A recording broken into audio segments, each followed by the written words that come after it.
네, 오늘은 원래 이제 13장 강의 자료 2번 자료로 해야 되는데, 13장 강의 자료의 1번 자료로 넘어가야 되는데, 지난번 12장 자료의 2번 자료를 조금 더 다룰 부분이 있어서 그 9페이지 하단 그 로마서 인용부터 잠깐 다루고 13장으로 넘어가겠습니다. 지금 광야에서 이스라엘이 여러 가지의 그 연유로 출애굽한 1세대가 모세까지 다 죽었어요. 이제 그 문제를 가지고 교계에서는 이제 가나안 땅이라는 데가 천당이다 이런 관념이 있어서 모세는 천당에 못 갔다 뭐 이제 이런 식으로 이제 주장을 하거든요. 근데 그건 성경을 그 하나님의 경륜에 대해서 오해하고 있는 거예요. 네. 아벨 대신에 주신 셋의 노선에 있는 신앙인들은 율법 제도권에 속한, 즉 카인의 일에 속한 그런 사람들과 달리 이미 구원을 얻은 사람들의 생명 노선을 기록하고 있는 거기 때문에 구약 시대에도 율법 제도의 저주, 율법의 저주에서 벗어나지 못한 자들이 있었고, 죄와 세상과 율법 저주에서 완전히 벗어난 자들이 소수가 이렇게 신앙 노선을 지켜오고 있었어요. 그러니까 이제 율법 시대로 말하자면은 족장 시대는 일단 제껴놓고 율법 시대로 말하자면 모세로부터 시작해서 침례 요한까지 예수 그리스도의 천국에 들어온 사역자들이 아니라 할지라도 율법과 선지자의 때까지 해서 영적 신앙의 노선을 지켜온 사람들이 있었다. 그 사람들이 예수님이 부활할 때 함께 부활해서 그다음에 구름 같은 증인들, 앞선 그 족장 시대 때의 증인들, 즉 아벨 대신해 주신 셋의 노선에서 영적 신앙 노선을 따르던 믿음의 증인들과 합류되어져서 사도행전 2장에 불의 혀같이 갈라지는 것이 보였다 그랬고, 성령의 말하게 하심을 따라서 말을 진리를 증거한 사도들에게 예수 그리스도는 속으로 생명으로 임하셨고, 그 믿음의 증인들은 능력의 영으로 임해서 사도들이 증거한 복음 전파를 믿은 사람들을 통해서 새 장막을 이렇게 세워주셨는데 그 새 장막이 곧 교회인 거예요. 이런 관점을 잘 이해를 해야 돼요. 그래야 이제 모세나 침례 요한은 구원을 못 받았다 이렇게 단정적으로 흑아님은 백 이렇게 말하는 그 교계의 오류를 바로잡을 수가 있어요. 지금 내가 한 말을 잘 이해를 꼭 하시고 나서 로마서 3장 25절 26절을 봅니다. 이 예수를 하나님이 그의 피로써 믿음으로 말미암는 화목제물로 세우셨으니 이는 하나님께서 길이 참으시는 중에 아주 중요한 말씀이 나왔어요. 전에 지은 죄를, 이 말은 계시로 믿음이 오기 전에, 즉 율법 시대에 지은 범죄들을 말하는 거예요. 전에 지은 죄를 간과하심으로 자기의 의로움을 나타내려 하심이니, 여기에는 구원파가 흔히 말하는 과거의 죄, 현재의 죄, 미래의 죄까지 다 없이 하셨다 단번에 그 말씀과는 상치되는 말씀이 여기에 나와 있어요. 전에 지은 죄라는 것은 이건 지은 죄니까 범죄들이죠. 구원파가 말하는 죄라는 것도 과거의 죄라는 건 과거에 저지른 범죄라는 뜻이지, 예, 그 범죄들의 아비인 죄를 말하는 것이 아니에요, 사실은. 그런데 그 죄와 범죄들, 죄와 죄들이라고 하는 개념을 이해를 지금 잘 못하고 있다는 거예요, 교계가. 예, 주님께서는 죄는 육체 속에서 왕노릇하는 죄는 심판을 하셔야 되는 것이고, 그 죄의 미혹에 져서 범죄를 저지른 잘못들은 용서를 받아야 되는 것이 복음이다. 이 말을 잘 이해를 꼭 잘 하셔야 돼요. 전도를 하실 때 아주 중요한 말이기 때문에. 그래서 전에 지은 죄를 간과하심으로, 이 간과라는 것은 건너뛰었다, 지나갔다, 없는 것으로 그냥 덮어뒀다, 이제 그런 말인데, 이 용어는 구약 성경에 유월절 할 때 그 유월이라는 용어를 신약적인 용어로 표현을 한 거예요. 없는 걸 했다. 그가 죄가 많지만 몰라서 그랬다고, 내가 잘못했다고 그러면 아이고 됐다, 그럼 없는 걸 하자, 그랬다 그 말이에요. 그렇다 해서 죄 자체가 없어진 게 아니죠. 그의 지난 잘못들을 내가 잘못했습니다, 내가 몰라서 그랬습니다 하고 울고불고 나 용서해달라고 그러면 알았다, 아이고 그럼 없는 걸 하자, 이렇게 했다는 말인 거예요. 죄가 없어진 것이 아니에요. 그래서 이건 간과하심으로 자기의 의로우심을 나타내려 하심이니, 하나님의 의로우심은 의 불의간 모든 것들을 형벌을 하거나 용서를 하거나 하는 그 권위가 하나님께만 있다, 그 말이에요. 지금 곧 이때 자기의 의로우심을 나타내사 범죄한 죄인들의 모든 범죄를 용서해 주시는 방법 아니면 그 사람을 의롭다고 할 근거가 없잖아요. 그런데 과거의 죄, 현재의 죄, 미래의 죄까지 다 그냥 없어져 버렸다, 죄라는 건 이제 없어진 거다, 이렇게 말을 하면, 아니 세상에는 죄가 횡행하고 내 그 육적 자아 속에서도 죄의 아비가 나를 계속해서 범죄하도록 부추기고 미혹을 할 때 내가 넘어져서 범죄 흠결과 허물들이 수없이 많이 있는데 죄가 없다고 하면 그건 억지 쓰는 말이잖아.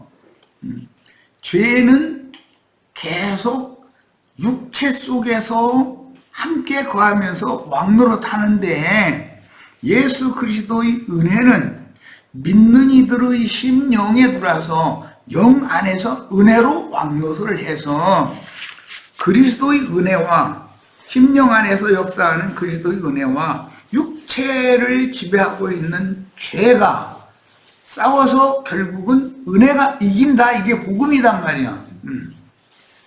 자, 이것을 이제 가나안 땅의 7 족속들과 싸워서 이기고 그 가나안 땅을 기업으로 받는 문제와 이제 연결을 하기 때문에 기독교 계가 말하는 구원이라고 하는 것에 대한 그 명확한 이해가 필요해요. 그래서 이걸 조금 더 다루는 거예요. 죄인들을 지난 죄에 대해서 내가 잘못했다고 용서해달라고 이제 그 회개한다고 그러는데, 그게 성경이 말하는 이제 회개예요.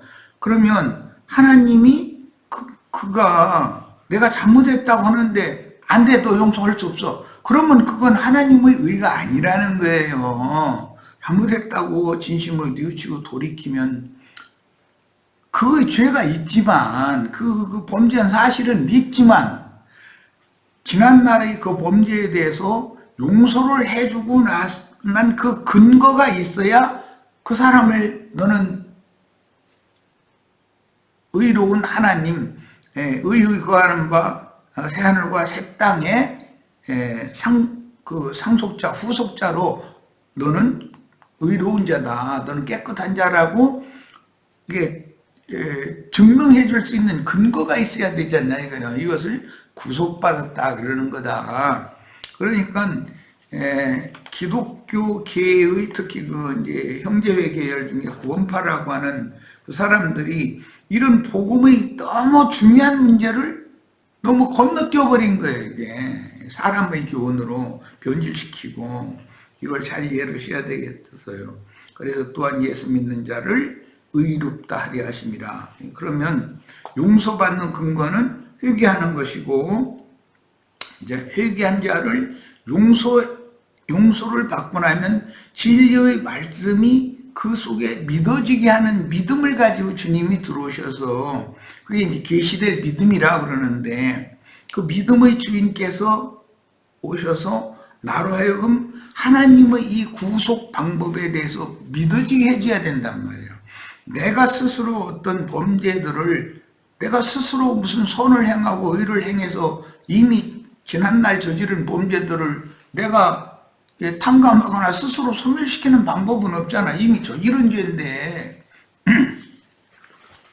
그러니까 하나님의 약속은, 하나님은 범죄들을 그냥 간과하실 수는 없기 때문에 내가 저지른 범죄, 많은 범죄들이지만 예수를 세상에 보내어 무죄자인 그분이 대신 담당하게 해서 내가 이미 지난날 저지른 범죄들을 그분이 대신 짊어지게 함으로, 그분이 형벌을 대신 받음으로 나는 용서받았다고 하는 것이 복음이란 말이야. 그래서 예수 믿는 자라는 것은 주님께서 대속물로 나의 모든 죄들을, 지난날의 범죄들을 대신 жил머지고 형벌 받으셨다는 사실을 믿는 거예요. 그런 자를 의롭다고 하신다는 것이 성경의 약속이단 말이야. 성령의 하나님의 언약이라는 거예요. 자,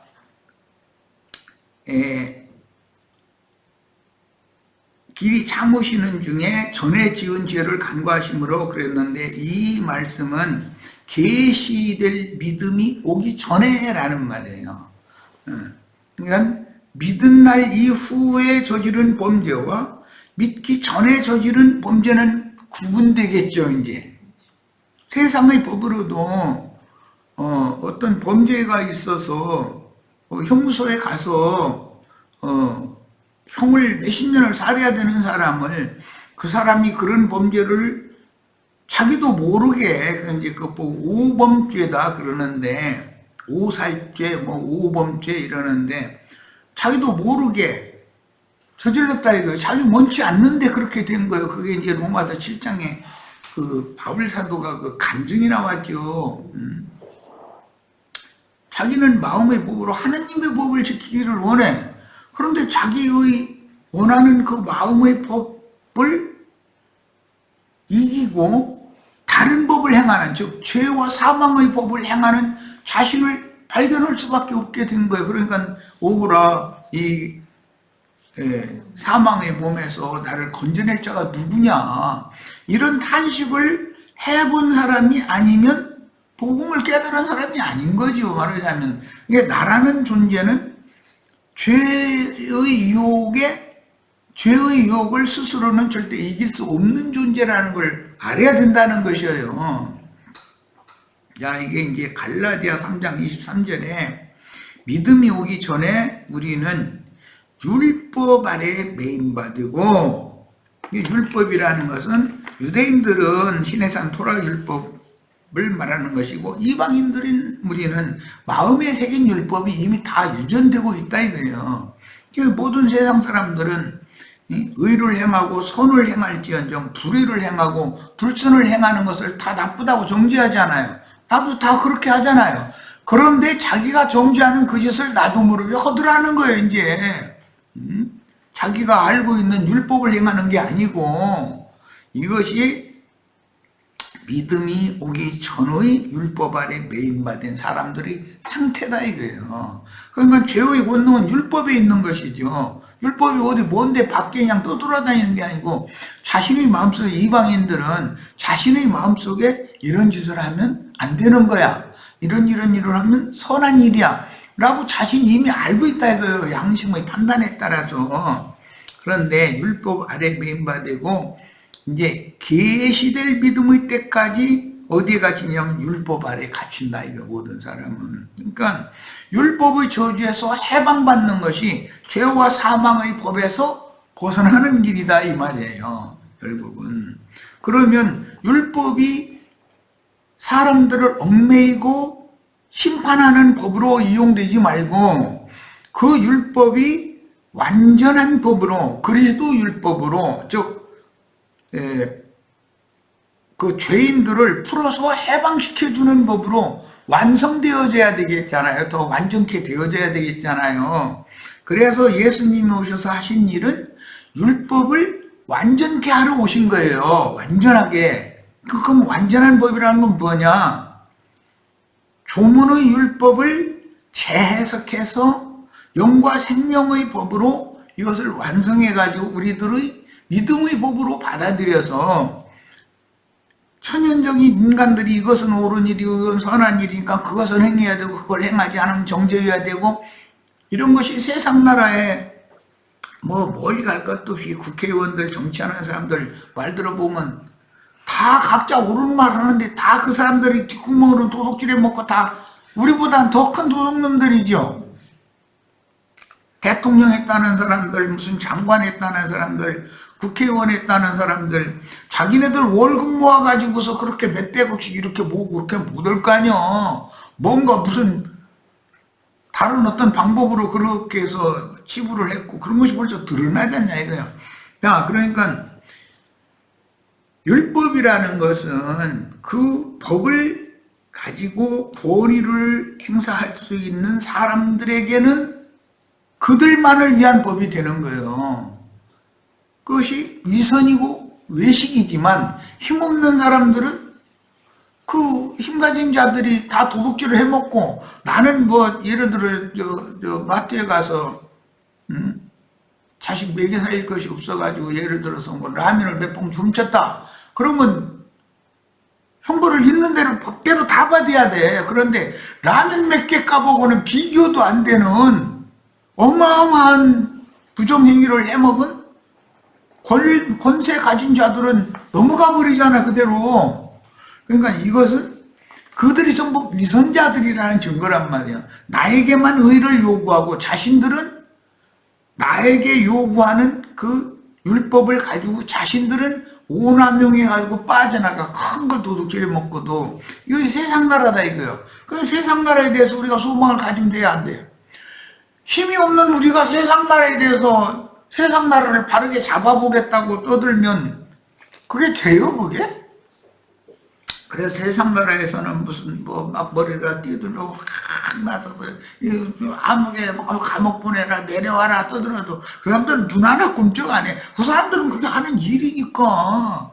그러다가 이제 그 권력을 통해서 그 머리 되는 막 저항하는 사람들이 머리 되는 사람 몇 본때기로 딱 잡아다가 족쳐버리면 남은 지소리도 못하고 짝소리 못하는 거거든. 이런 것이 세상 나라다. 그러니까 세상 나라는 어둠과 불의가 판치기 때문에 이 세상 나라는 반드시 심판받고 주와 그 그리스도의 공의와 공평이 집행되는 그 새 세기가 와야 되는 것이다 이 말이야. 이게 복음이요. 야, 히브리서 9장 15절 이로 말미암아 그는 새 언약의 중보시니 이는 첫 언약 때 범한 죄에서 속량하려고. 첫 언약 때 범한 죄라는 말은 범죄들인 것이죠. 범한 죄라는 건 범죄라는 말이에요. 그러니까 첫 언약이라는 것은 옛 언약이라고도 그러는데 율법 제도를 가지고서 세운 언약이잖아요. 그 이방인들은 지금 내가 지금 길게 설명한 것처럼 마음에 새긴 율법을 가지고 그것을 이루어보려고 애를 쓰는 거예요. 그러다 보니까 머리에 띠들르고 막 저항하고 오는데 권력을 가진 사람들 그런 자기네들이 백성들한테 이게 인심을 얻고 이제 민주주의 국가라고 하는 건 이제 투표를 하니까 투표할 때 되면은 온갖 가문이설을 하여튼 약속이라는 약속은 다 해버려. 뭐를 해주겠다 뭐를 해주겠다 그러면 이 사람이 이제 우리 막 잘 되게 해줄 사람이다 하고 막 우우하고 이제 그러는데 그 자리에 딱 올라가면 어떻게 하면 도둑질을 해먹으면 그것만 생각하고 있지 자기가 약속 온 걸 지키는 거는 책임질 건 생각도 안 해요 사람들은.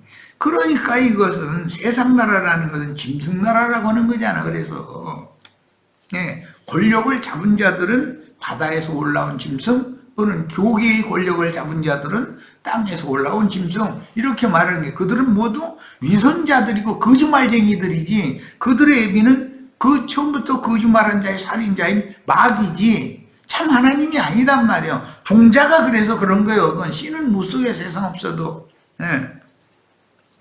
그래서 이제 첫 언약 때라는 것은 옛 언약이라고 하는 율법 언약 때, 범한 죄라는 것은 율법을 열심히 지키는데 그것이 자신들의 구원이라고 철저하게 믿고 있는 것이,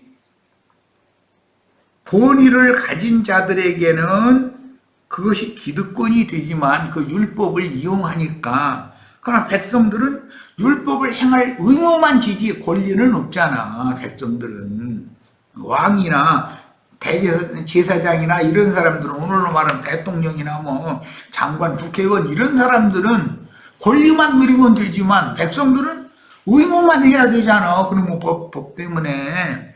이런 것이 그렇게 오남용되는 법을 예수님이 오셔서 공평하고 공의로운 법으로 바꿔버린단 말이에요. 개혁이란 말이에요, 이것이.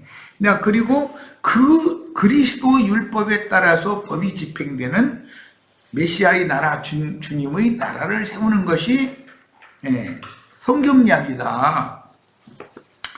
자, 그래서 첫 언약 때 범한 죄에서, 이것은 이제 범죄들에서 말이에요. 속량하려고, 속량이라는 것은 구속하여 용서한다 그 말이고, 주구사 부르심을 입은 자로 하여금 영원한 기업의 약속을 얻게 하려 하심이라. 그러니까 영원한 기업의 약속은 새 언약이겠죠. 당연히. 예수 그리스도의 성령께서 새 언약을 세우잖아요, 이제. 첫 언약 때 저지른 모든 범죄들에서 속량하려고 주구사라는 뜻은 율법의 저주 아래 있을 때 저지른 범죄들에서 우리를 용서할 수 있는 근거를 세우기 위하여, 그 말이란 말이야. 이방인들은 그 율법의 우리를 용서할 수 있는 근거를 세우려면 범죄들을 대신 누군가 짊어지고 형벌을 받는 대속제물이 필요한 거잖아요, 이제. 그래서 구약시대에는 짐승들로 대속제물을 삼아서 제사를 하겠는데, 그것은 모형과 예표일 뿐이고 실제로는 먼 훗날 때가 차면 하나님이 사람의 모양으로 세상에 오셔서 모든 범죄들을 자신이 뒤집어 쓰고 형벌을 대신 받는 그런 방법을 택하셨는데, 이것이 하나님의 의를 이루는 방법이다 이거예요. 하나님은 범죄들을 무조건 용서하면 안 되잖아. 이방인들은 신의 산 토라율법을 받지 않았으나 이미 마음에 새긴 율법이 의와 불의, 선과 불선의 기준이 되어 세상의 모든 인간을 지배하므로, 그러면 사람은 다 마음으로는 하나님의 법을 지키기를 바라죠. 의를 행하고 선을 행하기를 바라죠. 그러는데 기회가 주어지지 않아서 그렇지, 기회만 주어지면 불의와 불법을 저지르고 이것을 속이기 위해서 온갖 술법을 다 동원한다. 이게 위선으로 나타난다 이거요. 인간이라는 건, 작은 범죄자는 작은 위선자가 될 거고, 뭐 큰 도둑놈이 잘 넘어가면 좋지만, 전에 뭐 50억 클럽이라나 뭐 해가지고 뭐 몇 년 전에 시끌시끌 했는데, 우리 자매님들은 뭐 정치에 관심이 없으니까 그런 뭐 광목을 하던 기억이 잘 안 나네, 이름은. 그런데 그런 사람들이 자기네들이 권력 가진 사람들끼리 50억씩 나눠 갖자 이게. 그래서 그럼 10명이면 500억이 필요한 거잖아. 그렇게 큰 걸 해먹어도 우리네들이 500원짜리 라면 훔치면 우리는 형벌을 받아야 되지만 그 사람들은 넘어간다 이게 자꾸. 이런 것이 인간 나라다. 인간 나라다. 이게 인간 나라는 거짓말을 더 잘하고 외식을 더 잘하는 사람이 큰 거를 해먹고 멀쩡한 나라예요. 그게 세상 나라예요. 그러니까 불의와 불법 행행하는 나라인 거죠. 이 세상 나라를 반드시 심판해버리는 절대 군주 그분의 어떤 그 행사가 있어야 된다. 법집행이. 그러고 나서 그분의 공의와 공법이 하수같이 물같이 흘러가는 새하늘과 새 땅의 새 세계가 펼쳐져야 된다는 거예요. 자, 이것이 이제 복음이에요. 반드시 심판해야 할 죄와 연약한 육신이 죄의 유혹을 받고 저지른 범죄들을 구분하지 못하는 구원파 교리는 과거의 죄, 현재의 죄, 미래의 죄를 단번에 모두 용서해 주셨다고 성경의 진리를 왜곡하여 성경에는 현재의 죄나 미래의 죄를 용서했다는 말은 없어. 지난 죄들을 간과하셨다라는 말은 있지만 좀 이렇게 너무 지나치게 말하면 안 된다는 거죠. 그래서 구원파 교리를 듣는 자들의 귀를 긁어줘 구원파 교리를 맹신하고 좋아하는 교인들을 모아서 다른 교리를 전하는 종교 집단이 되었습니다. 그들의 교리에 빠지면 이미 회개하여 속죄하고 속죄가 받아들여져서 구속을 받고 진리 말씀이 믿어져서 영이 거듭난 성도는 오늘 또 육체의 욕구를 이기지 못하고 넘어져 범죄한다면 이미 주님이 십자가에서 모든 죄를 단번에 다 없애버렸으므로 다시는 회개를 또 하면 안 된다 이런단 말이에요. 또 회개를 한다는 것은 네가 아직 죄가 다 없어졌다는 걸 믿지 않기 때문이다 이렇게 말해버린단 말이에요. 그러면 논리상으로 그 사람들 말이 맞은 것 같죠. 그런데 거기에는 함정이 있다는 거예요. 죄를 용서한 것이 아니라 지난날에 저지른 범죄들을 용서받았고 죄는 심판에서 없애야 된다는 것이 하나님의 복음이다. 이걸 명확하게 해야 된다 말이에요. 우리는 분명한 진리를 그들에게 제시할 수 있어야 하며 온전한 사람으로 자라도록 즉 혼의 구원을 이루어 속사람이 영의 몸을 덧입고 주와 함께 영광 중에 나타나 영광의 세계를 유업으로 받도록 도와야 합니다. 문제는 구원파 교리에 세뇌당하면 진리의 증거를 받으려 하지 않고 너무 완악해져서 몇 년도 몇 월 며칠 날 몇 시 몇 분 몇 초에 자기는 성경 무슨 책 몇 장 몇 절로 이게 구원을 받았습니다. 딱 한번 확정 나오고 그 구원파 목사가 당신은 죄산 받고 거듭났다 딱 확정하면 그 사람은 그것만 붙잡으려고 그러지 다른 어떤 진리의 증거를 제시하면 거부한다 이거예요. 자기 구원을 뺏기는 것 같으니까. 예. 구원파의 특징은 성경이 말씀하신 내 육체에 살며 왕노릇하는 마귀의 살아있는 인격인 죄와 연약한 육신이 저지른 범죄들의 아비인 죄의 유혹으로 넘어진 사람이 범한 범죄들을 사면받는 구속이라는 용어 자체를 이해하지 못하고 있는 거다 지금. 그걸 전혀 모르고 단번에 받은 죄사함이라는 것을 강조하여 하나님이 미워하시는 죄를 심판하는 공의의 법칙을 무시해버린다. 죄를 사하는 것이 아니라 범죄들을 용서한다, 범죄들을 사면한다 이 말인 것이지 범죄들을 저지르도록 유혹하는 범죄들의 아비인 마귀, 애미, 육체의 욕심, 죄는 육체의 욕심과 결합해가지고 범죄들을 낳지요. 이런 것에 대한 기본 개념이 정리가 안 돼 있는 것이 문제예요. 그런데 오늘날 기독교계 많은 사람들과 대화를 해보면 구원파만 꼭 이러는 게 아니라 이 진리 지식이 너무 미흡하다는 거예요. 명확하지도 않고. 성도가 무슨 범죄를 저질렀다고 하여 즉시로 불못에 던져버리는 심판을 집행하지 않지만 엄한 징벌을 가하여 돌이켜서 신앙을 회복하도록 사랑의 매를 치시는데도 지금 미리암이 모세의 인도 직분에 반기를 든 문제 때문에 미리암을 진 밖으로 7일 동안 쫓아냈고 문둥병이 걸렸다고 그랬어요. 야, 그러면 미리암이 구원을 잃었다는 말이 아니에요.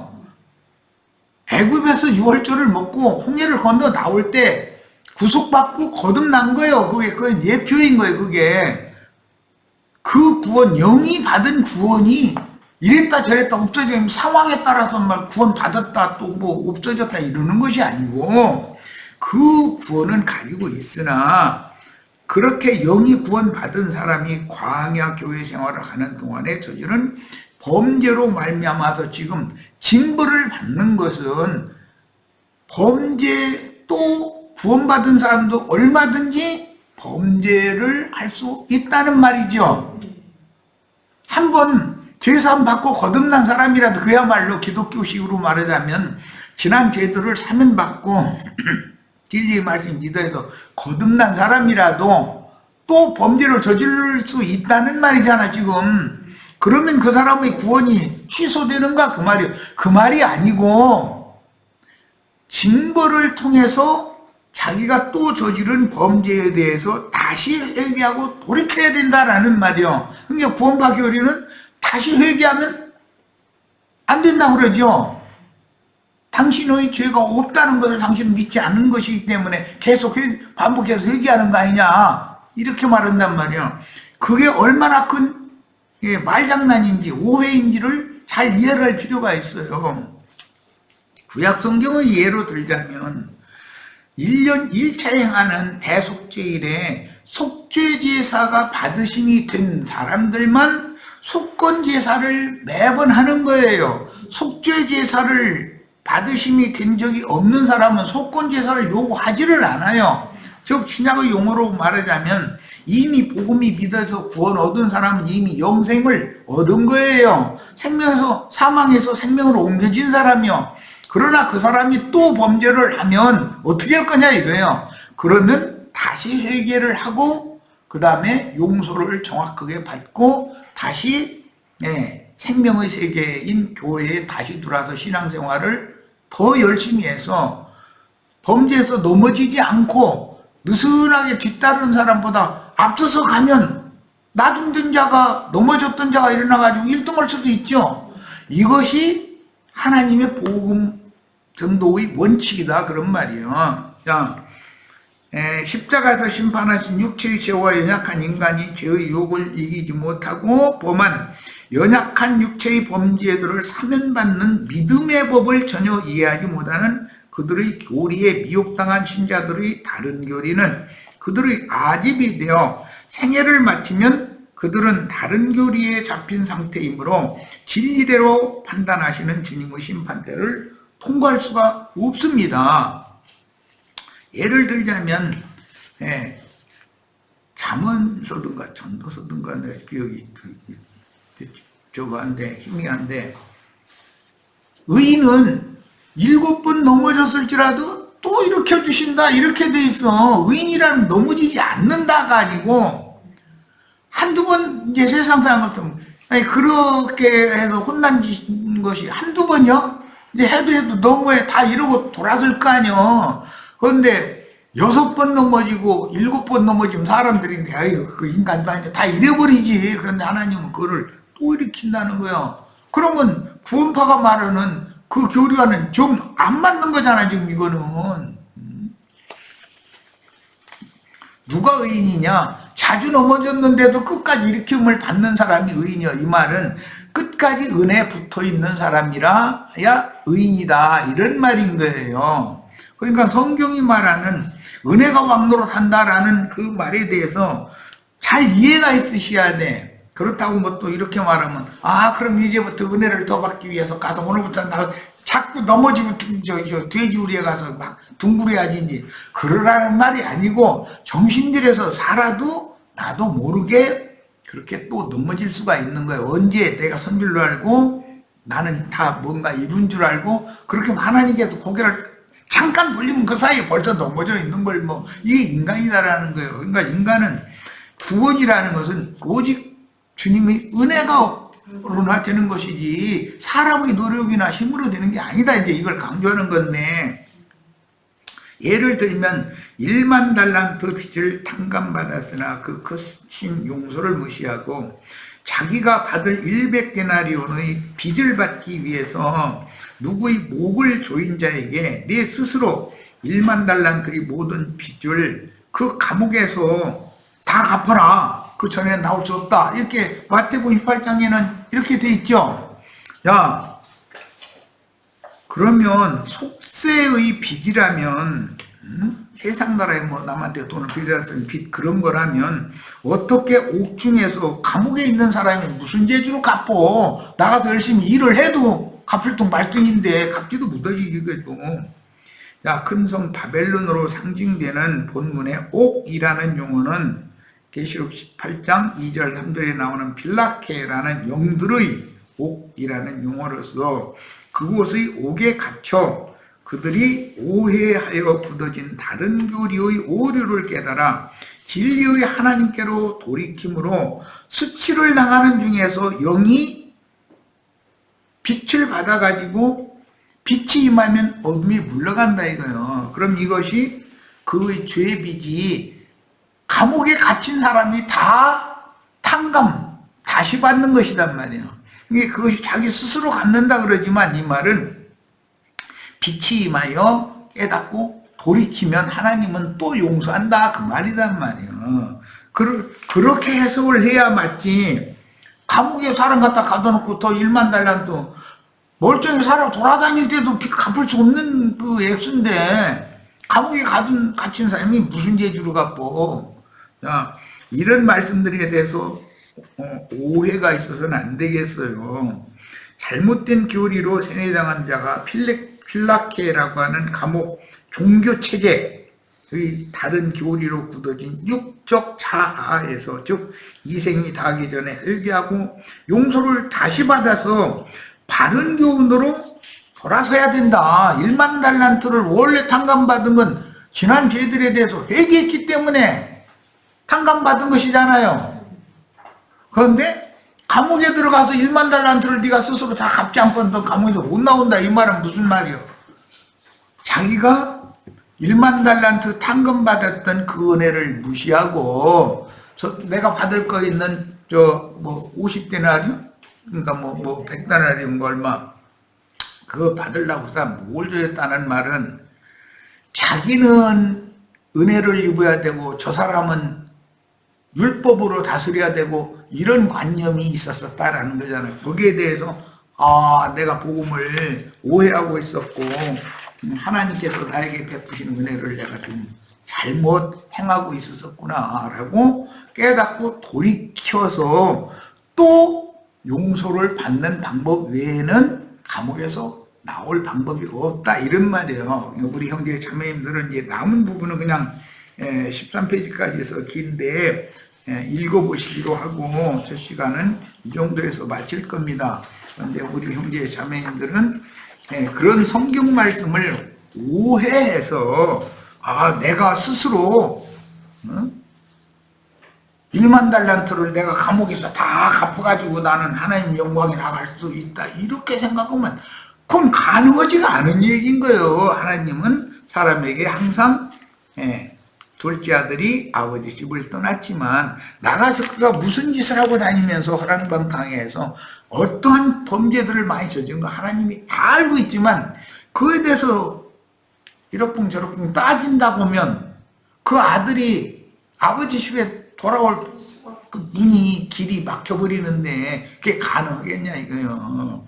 돌아오는 것 자체로 아버지는 또 그를 받아주시는 거예요. 이게 복음이에요. 자, 첫 시간 여기까지 해서 일단 마치고 두 번째 시간은 이제 13장으로 넘어가겠습니다. 이건 이어지는 말씀입니다.